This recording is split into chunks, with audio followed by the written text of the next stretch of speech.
Are you sure you want to get rid of Donald Trump? By Frank Bruni. Credit illustration by Ben Wiseman. Photograph by Ruth Fremson. The New York Times. There are problems with impeaching Donald Trump. A big one is the holy terror waiting in the wings. That would be Mike Pence, who mirrors the boss more than you realize. He's also self-infatuated.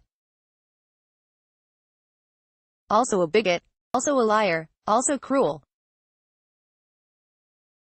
To that brimming potpourri he adds two ingredients that Trump doesn't genuinely possess: the conviction that he's on a mission from God and a determination to mold the entire nation in the shape of his own faith, a regressive, repressive version of Christianity. Trade Trump for Pence and you go from kleptocracy to theocracy. That's the takeaway from a forthcoming book by the journalists Michael D'Antonio, who previously wrote The Truth About Trump, and Peter Eisner. It's titled The Shadow President: The Truth About Mike Pence. It will be published on August 28, and it's the most thorough examination of the vice president's background to date.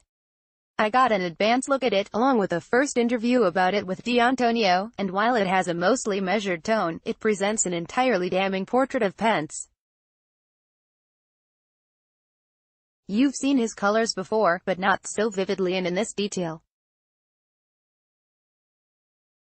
The book persuasively illustrates what an ineffectual congressman he was. Apart from cozying up to the Koch brothers, Betsy DeVos and other rich Republican donors, the clumsiness and vanity of his one term as governor of Indiana, for which he did something that predecessors hadn't, and ordered up a collection of custom embroidered clothes, dress shirts, polo shirts, and vests and jackets, decorated with his name and the words Governor of Indiana, the strong possibility that he wouldn't have won re-election, his luck in being spared that humiliation by the summons from Trump, who needed an outwardly bland, intensely religious character, a witness to muffle his madness and launder his sins, and the alacrity with which he says whatever Trump needs him to regardless of the truth.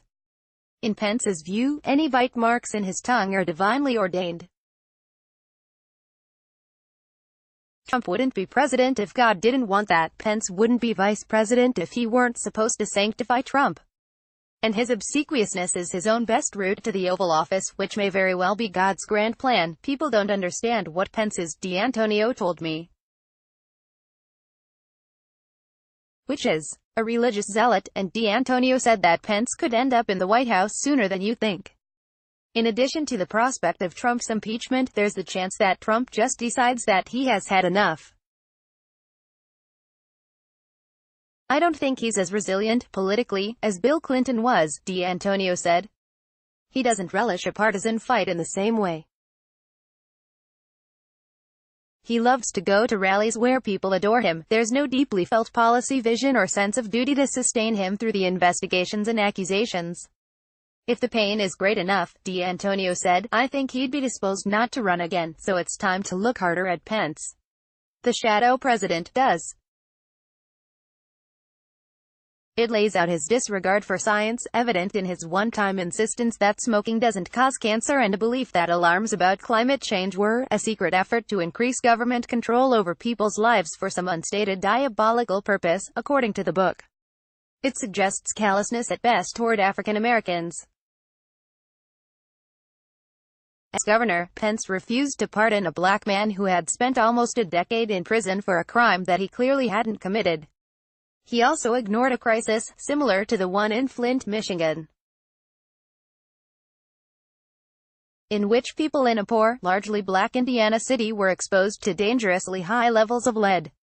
D'Antonio told me, I think he's just as driven by prejudice as Trump is. During the vice presidential debate with Tim Kaine, Pence repeated the laughable, ludicrous assertion that Trump would release his tax returns when the audit is over, and falsely insisted that Trump hadn't lavished praise on Vladimir Putin's leadership, though the record proved otherwise.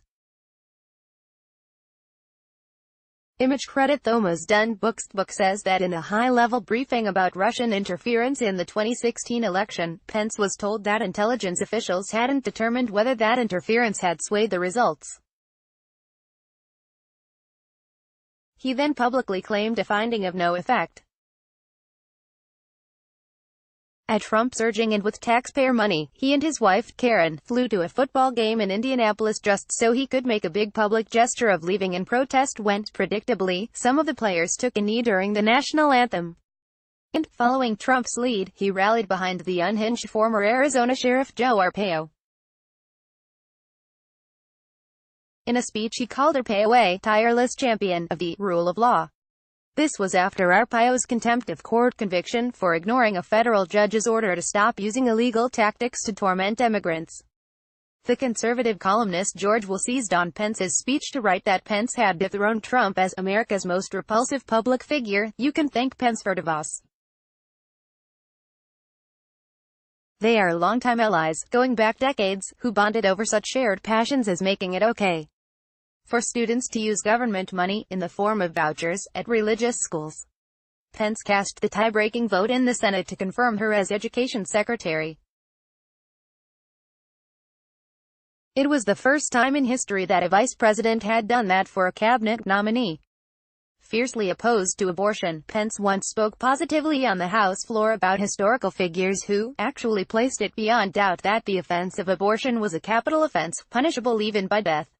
He seemed to back federal funds for anti-gay conversion therapy.